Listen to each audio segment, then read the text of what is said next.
Welcome to Arunodaya channel. ಸಾಯಿಸುತ್ತಿರುವವರ ಹೃದಯ ರಾಗ ಭಾಗ 13ಕ್ಕೆ ಸ್ವಾಗತ. ಹುಡುಕ ಅವನಿಗೇನು ತಿಳಿಯದು, ಅದಕ್ಕೆ ನೀನು ಯಾಕೆ ನೊಂದುಕೋತೀಯ? ಸ್ವಲ್ಪ ದಿನ ಸುಮ್ಮನಿರು, ಅವನಾಗಿಯೇ ಸುಧಾರಿಸಿಕೊಳ್ತಾನೆ ಎಂದರು. ಭರವಸೆಯ ನುಡಿಗಳನ್ನು ಆಡಿ ತಂಗಿಗೆ ಸುಮ್ಮನಿರುವಂತೆ ಸನ್ನೆ ಮಾಡಿದರು. ಚಂದ್ರಮೋಹನ್ ನಿದ್ದೆ ಮಾಡ್ತಿದ್ದಾನೆ ಅನ್ನೋ ನಂಬಿಕೆ ಬಂದ ಮೇಲೆ ವೆಂಕಣ್ಣ, ಸುಭದ್ರಮ್ಮ, ಕಣ್ಮಣಿ ಮತ್ತು ಶಾರದಾ ಅಡಿಗೆ ಕೋಣೆಯಲ್ಲಿ ಸೇರಿದರು. ಅವನು ಬರ್ತಾ ಬರ್ತಾ ಯಾಕೋ ವಿರಹಿ ಆಗ್ತಾ ಇದ್ದಾನೆ. ನನಗೆ ಈಗೀಗ ಅನಿಸ್ತಾ ಇದೆ, ಪ್ರಭಾನ ಖಂಡಿತ ಅವನಿಂದ ಬೇರೆ ಮಾಡಬಾರ್ದಿತ್ತು. ಅವಳು ಹೋದ ಮೇಲೆ ಅವನ ಮುಖದ ಕಳೆಯೇ ಕುಂದುಬಿಟ್ಟಿದೆ. ಸುಭದ್ರಮ್ಮ ಕಣ್ಣುಗಳಲ್ಲಿ ನೀರಾಡಿತು. ಸೆರಗಿನಿಂದ ಕಣ್ಣನ್ನು ಒರೆಸಿಕೊಂಡರು.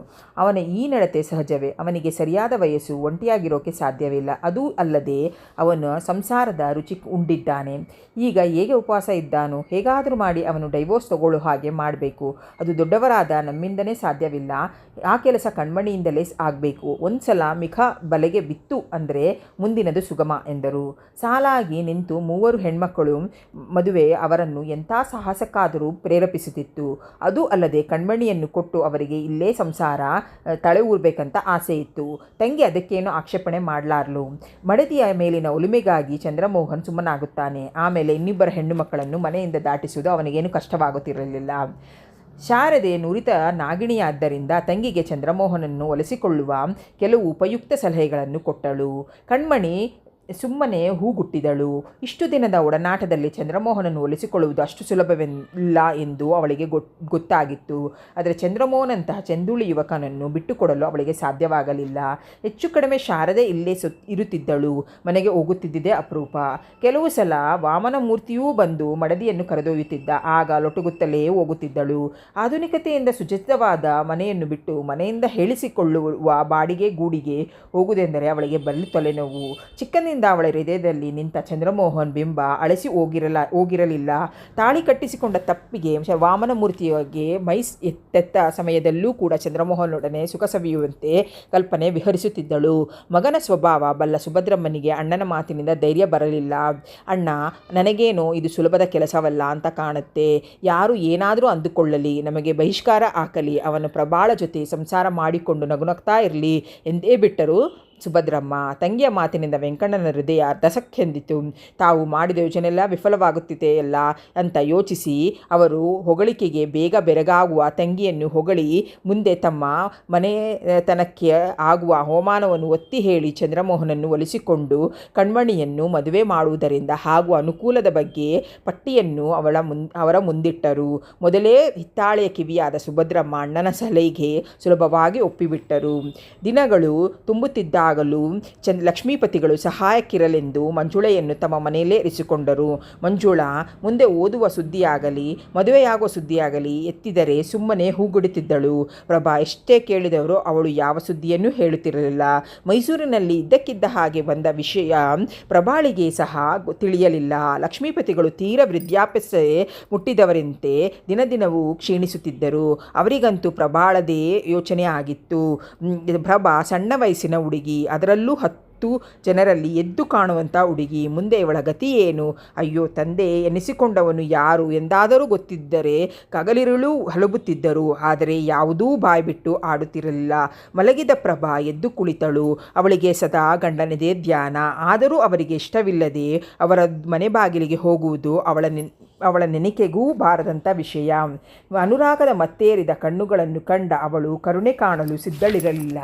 ಹೊರಗೆ ಕಸ ಗುಡಿಸುತ್ತಿದ್ದ ಶಂಕರನನ್ನು ಕರೆದಳು.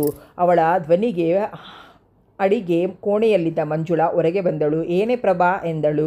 ಅಂತೂ ನಿನ್ನ ಕಿವಿ ಬಹಳ ಚುರುಕು. ಒಂದು ಲೋಟ ನೀರು ಕೊಡೆ. ಮಾವ ಎಲ್ಲಿ ಎಂದಳು ಸರಿಯಾಗಿ ಕುಳಿತುಕೊಳ್ಳುತ್ತಾ. ನಾನೇ ಬಲವಂತಿದ್ದೆ, ಎಲ್ಲಾದರೂ ಓಡಾಡಿಕೊಂಡು ಬನ್ನಿ ಅಂತ ಕಳುಹಿಸಿದೆ ಎನ್ನುತ್ತಲೇ ಹೋಗಿ ನೀರು ತಂದಳು. ನೀನು ಹೋಗೋ ಶಂಕರ ಎಂದಳು ಪ್ರಭಾ. ನೀರು ಕುಡಿದು ಲೋಟ ಕೆಳಗಿಟ್ಟು ಕೂತ್ಕೊಳ್ಳೆ, ಮಾವ ಇದ್ದರೆ ಏನು ಮಾತಾಡೋಕ್ಕೆ ಆಗೋಲ್ಲ ಎಂದಳು. ಅಷ್ಟರಲ್ಲಿ ಕೆಮ್ಮಿನ ಸದ್ದು ಕೇಳಿ ಮಂಜುಳಾ ಹೊರಗೆ ಹೋದಳು. ಒಂದೆರಡು ಬಾರಿ ವೆಂಕಣ್ಣನನ್ನು ನೋಡಿದರಿಂದ ಮಂಜುಳಾ ಬೇಗ ಗುರುತಿಸಿ ತಿಳಿಸಿದಳು. ಬನ್ನಿ ಎಂದಳು. ಯಾಕೋ ಧ್ವನಿ ಗಡುಸದಂತೆ ಅನುಭವವಾಯಿತು. ಪ್ರಭಾ ಕೋಣೆಯಿಂದ ಹೊರಗೆದ್ದು ಬಂದಳು. ವೆಂಕಣ್ಣನನ್ನು ನೋಡಿದ ತಕ್ಷಣ ಕೋಪ ಬಂದು ತಡೆದುಕೊಳ್ಳದೆ ಕೂತ್ಕೊಳ್ಳಿ ಎಂದಳು. ದಿನ ತುಂಬಿದ ಬಸುರಿ ಪ್ರಭಾಳನ್ನು ನೋಡಿದ ತಕ್ಷಣ ಅವರ ಮನ ಕರಗುವ ಬದಲು ಕಠಿಣವಾಯಿತು. ಇವಳಿಂದಲೇ ಇಷ್ಟೆಲ್ಲ ದುರ್ದಶೆ.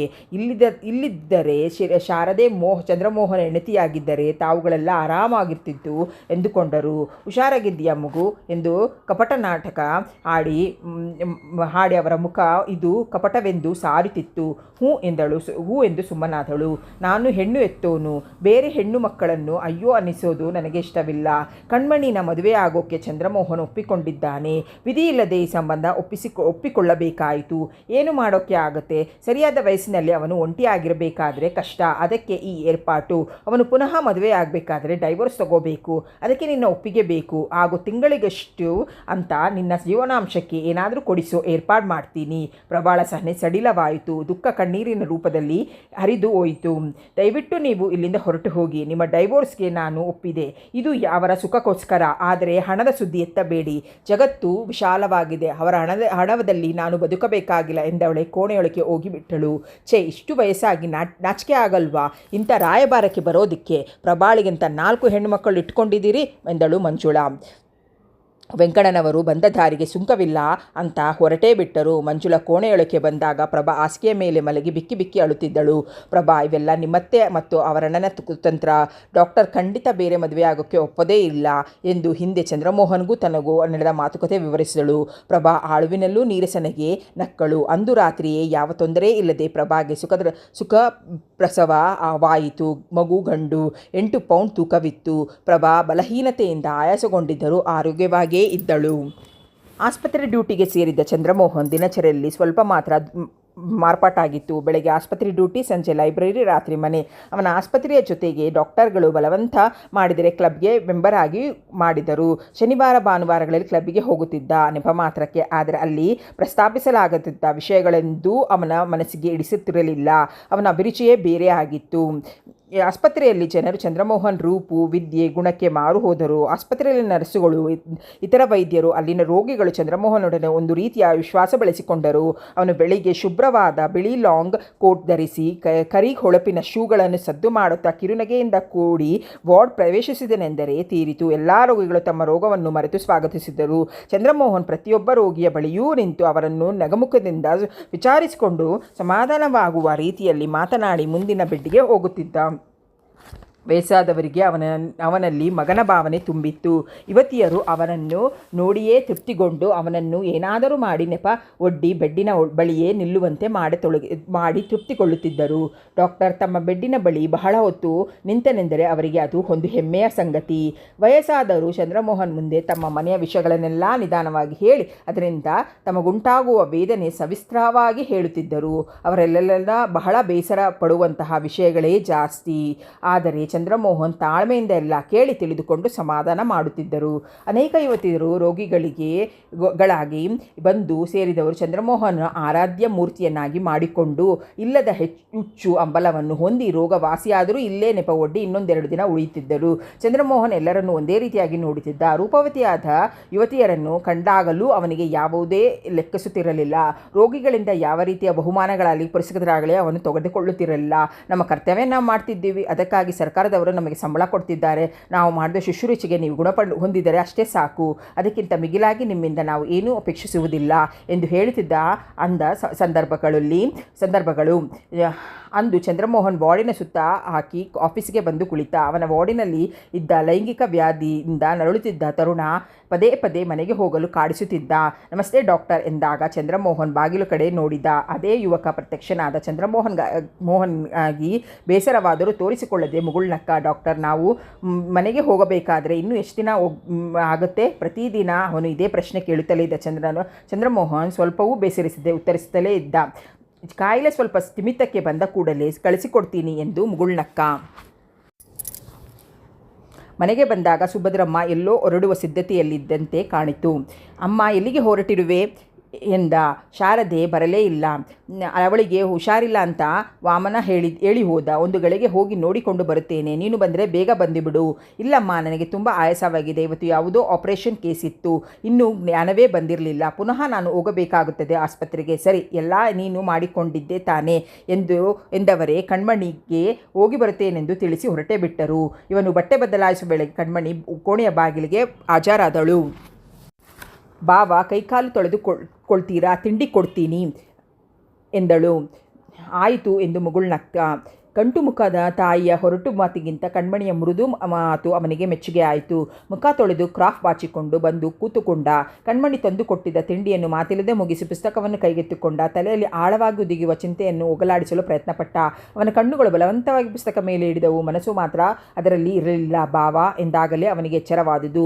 ಏನು ಎನ್ನುವಂತೆ ಕಣ್ಮಣಿಯ ಕಡೆ ನೋಡಿದವನೇ ಆಸ್ಪತ್ರೆಗೆ ಹೋಗಬೇಕಾಗಿರುವುದನ್ನು ಜ್ಞಾಪಿಸಿಕೊಂಡ. ಬೆಳಿಗ್ಗೆ ಮೆಡಿಕಲ್ ಆಫೀಸರ್ ಆಪರೇಷನ್ ಥಿಯೇಟರಿನಿಂದ ಹೊರಗೆ ಬರುವಾಗ, ಸರ್ಜನ್ ಸೋಮಸುಂದರ್ ಇವತ್ತು ಊರಿನಲ್ಲಿಲ್ಲ, ಈಗ ಆಪರೇಷನ್ ಆದ ಕೇಸಿನ ಸಂಪೂರ್ಣ ಜವಾಬ್ದಾರಿ ನಿನ್ನದೇ ಎಂದಿದ್ದರು. ಬೈ ಆಲ್ ಮೀನ್ಸ್ ಖಂಡಿತ ಶ್ರದ್ಧೆಯಿಂದ ನೋಡಿಕೊಳ್ಳುತ್ತೇನೆ ಎಂದಿದ್ದ. ಕಣ್ಮಣಿ, ನೀನು ಅಮ್ಮನ ಜೊತೆ ಹೋಗಬೇಕಾಗಿತ್ತು, ನಾನೀಗ ಆಸ್ಪತ್ರೆಗೆ ಹೋಗ್ತೀನಿ ಎನ್ನುತ್ತಾ ಉಡುಪು ಧರಿಸಲು ಕೋಣೆಯೊಳಕ್ಕೆ ಹೋದ. ಅವನು ರೆಡಿಯಾಗಿ ಬಂದಾಗ ಕಣ್ಮಣಿ ಆಸೆ ದೃಷ್ಟಿಯಿಂದ, ಭಾವ, ನಾನು ಬರ್ತೀನಿ ನಿನ್ನ ಜೊತೆ ಅಂದಳು. ನಾನು ಆಪರೇಷನ್ ಆದ ಕೇಸ್ ನೋಡೋದಕ್ಕೆ ಹೋಗ್ತಾ ಇದ್ದೀನಿ, ಅಲ್ಲಿನ ಪರಿಸ್ಥಿತಿ ಹೇಗಿರುತ್ತೋ ಏನೋ. ಅಕಸ್ಮಾತ್ ನಾನು ಬರೋದೇ ತಡವಾದರೆ ಏನು ಮಾಡೋದು? ಇಲ್ಲಿ ರಾತ್ರಿ ಪೂರ ಅಲ್ಲೇ ಉಳಿಯಬೇಕಾಗುತ್ತೆ. ನಾಳೆ ಬೆಳಗ್ಗೆ ಬೇಕಾದರೆ ಬಸ್ ಸುತ್ತಾಡಿಕೊಂಡು ಬರಬಹುದು. ನಾನು ಬರ್ತೀನಿ ಎಂದು ಗೋಗರೆದಳು. ಚಂದ್ರಮೋಹನ್ಗೆ ಅವಳಿಗೆ ನಿರಾಶೆ ಉಂಟು ಮಾಡಲು ಇಷ್ಟಪಡಲಿಲ್ಲ. ಸರಿ ಎನ್ನುವಂತೆ ಅಸನ್ಮುಖನಾಗಿ ತಲೆಯಾಡಿಸಿದ. 5 ನಿಮಿಷದಲ್ಲಿ ರೆಡಿಯಾಗಿ ಬಂದಳು. ಇಬ್ಬರು ಕಾರುತ್ತಿದ್ದರು. ಕಾರ್ ಆಸ್ಪತ್ರೆ ಕಡೆ ಧಾವಿಸಿತು. ಕಾರಿನಿಂದ ಇಳಿದ ಚಂದ್ರಮೋಹನ್ ಜೊತೆ ಹೆಜ್ಜೆ ಹಾಕಿದಳು.